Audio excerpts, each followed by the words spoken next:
नमस्कार, आप देख रहे हैं जस्ट इंडिया और मैं हूं आपके साथ काजल ठाकुर। खबरों की शुरुआत करेंगे उससे पहले हेडलाइंस के प्रायोजक हैं Micron light counts on us, group of industries, Asian colour coated spark limited, Oscar super speciality hospital and trauma centre, Rush Cars private limited, showroom for test drive.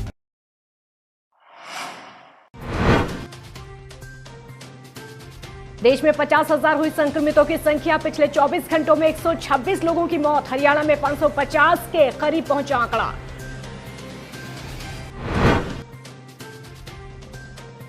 Ambala में फिर 4 नए कोरोना मामले आए सामने। महाराष्ट्र के नांदेड़ से वापस लौटे थे 4 मरीज। अंबाला में 28 कोरोना संक्रमितों का आंकड़ा।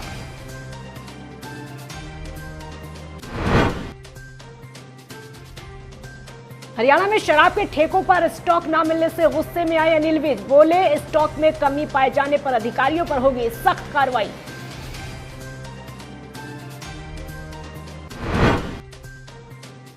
और हरियाणा सचिवालय में एस्टेब्लिशमेंट ब्रांच की टीम ने किया औचक निरीक्षण। करीब 125 कर्मचारी मिले गैर हाजिर। सभी गैर हाजिर कर्मचारियों के बारे में दी गई जानकारी।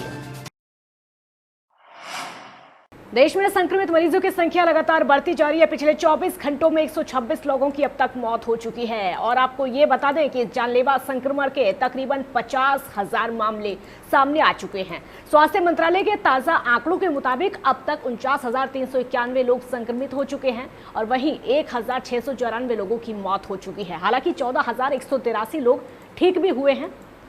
तो आपको ये बता दें कि महाराष्ट्र में सबसे ज्यादा 617, गुजरात में 368, मध्य प्रदेश में 176, राजस्थान में 89, दिल्ली में 64, उत्तर प्रदेश में 56, आंध्र प्रदेश में 36, पश्चिम बंगाल में 140, तमिलनाडु में 33, तेलंगाना में 29, कर्नाटक में 29, पंजाब में 25, जम्मू कश्मीर में 8, हरियाणा में 6, केरल में 4, झारखंड में 3, बिहार में 4, हिमाचल प्रदेश में 2, चंडीगढ़, असम, मेघालय और ओडिशा में एक मौत हुई है। ये हाल ही के आंकड़े आपको बता रहे हैं। हरियाणा में भी अब कोरोना ने रफ्तार पकड़ ली है। तो आए दिन प्रदेश में कोरोना के नए मरीज निकलकर सामने आ रहे हैं और इसी कड़ी में अंबाला में 4 नए कोरोना पॉजिटिव मरीजों की पुष्टि हुई है।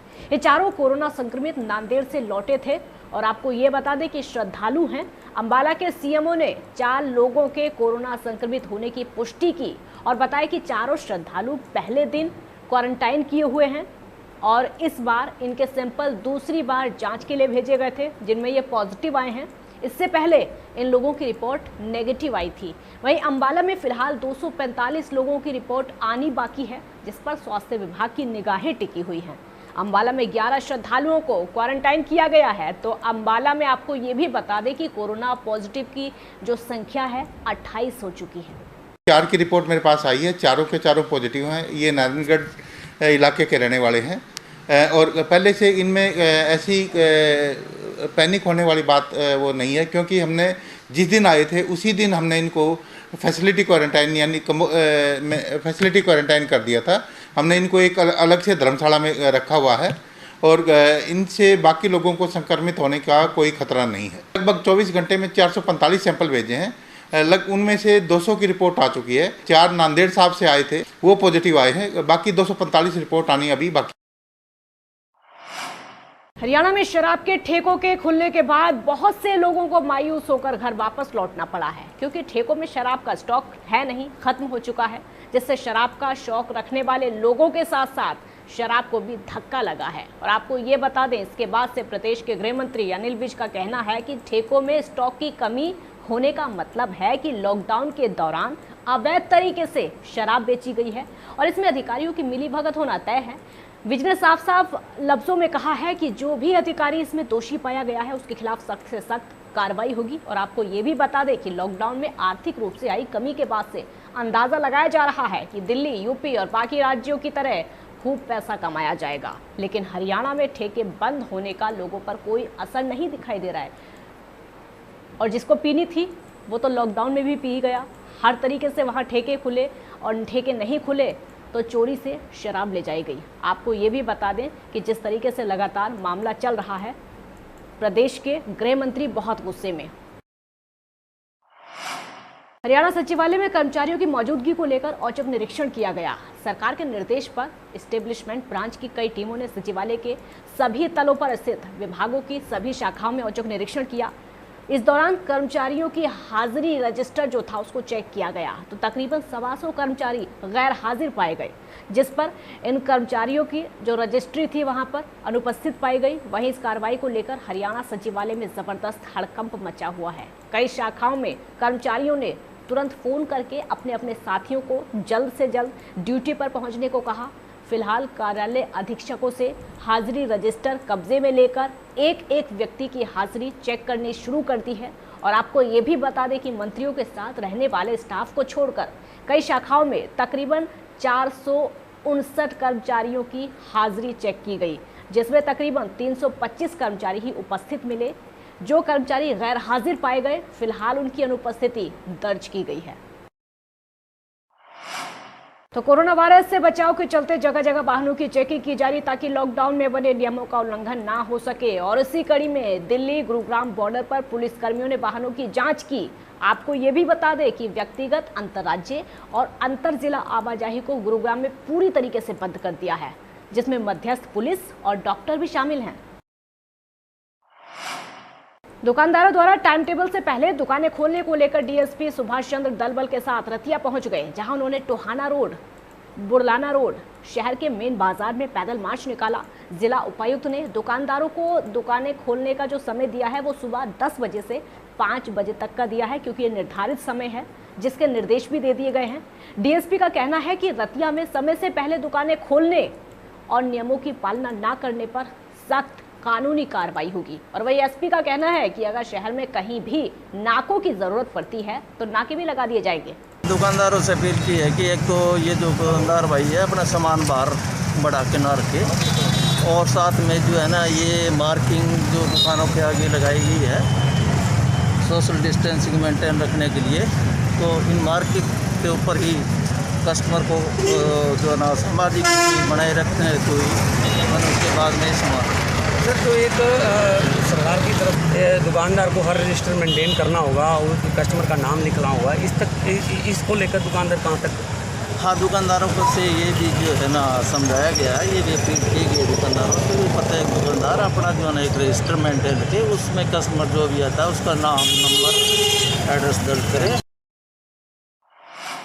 लॉकडाउन के बीच में ही खनन का काम एक बार फिर से चर्चा में आ गया है। खनन माफिया द्वारा नियमों की अवहेलना करके लगातार मनमानी की जा रही है। प्रशासन के सुस्त रवैये से लगातार खनन माफियाओं के हौसले बढ़ रहे हैं, जिसके चलते खनन माफिया दिन रात नियमों को ताक पर रखकर ओवरलोडिंग का काम धड़ल्ले से जारी रखे हुए हैं, जिससे न केवल सरकारी संपत्ति को नुकसान पहुंच रहा है बल्कि दुर्घटना का अंदेशा भी बढ़ रहा है।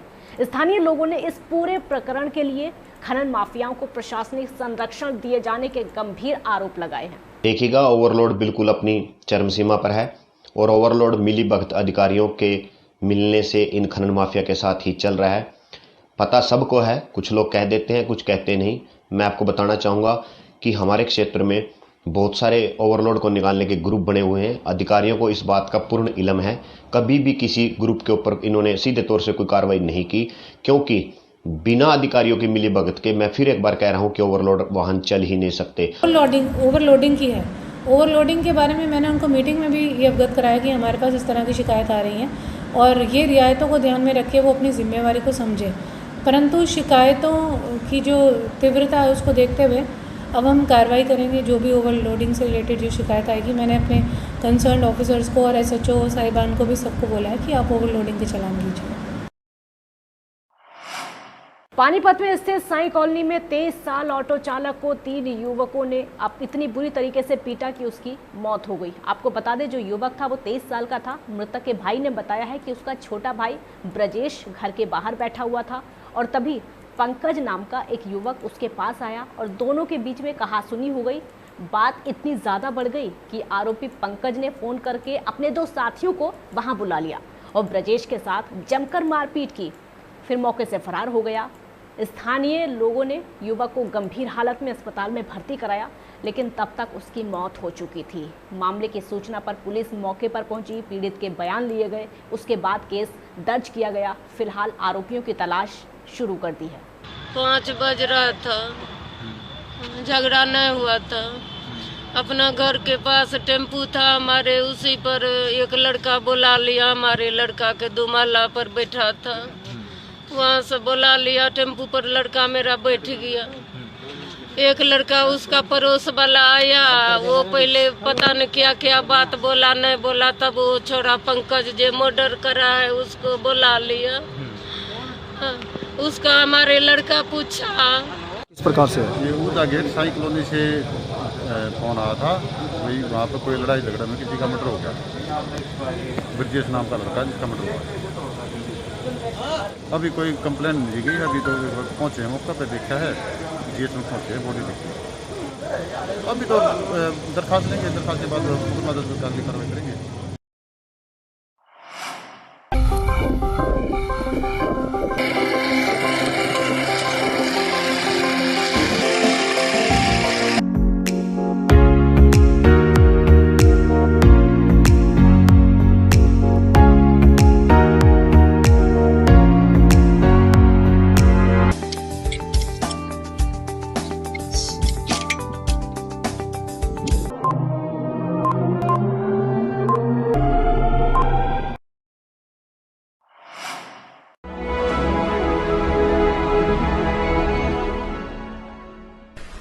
चाचा, आपने नया घर बनवाया है तो घर की छत पर कौन सी शीट लगवाई है? बेटा, मैंने अपने घर की छत पर एशियन शीट लगवाई है, क्योंकि वो कभी न मिटने वाले ओरिजिनल निशान की चादरें हैं। साथ में ISI का चिन्ह, 5 साल की वारंटी के साथ साथ पैसों का सही मूल्य देने वाली वही इकलौती शीट्स है। क्योंकि नाम नहीं, पहचान जरूरी है।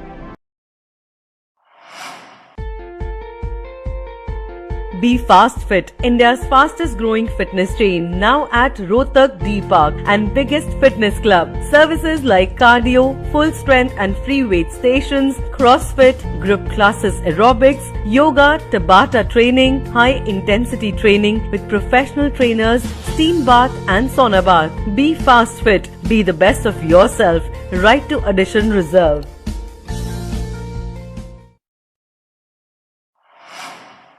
Welcome to John Wesley Convent, a prestigious, renowned and remarkable school of Rohtak. Excellent learning environment, standardized infrastructure and experienced faculty, well-formed robotics lab, well-equipped science labs, world-class computer lab, well-stocked library, digital smart classrooms, excellent sports facilities, best transport service. John Wesley Convent, a school where your search comes.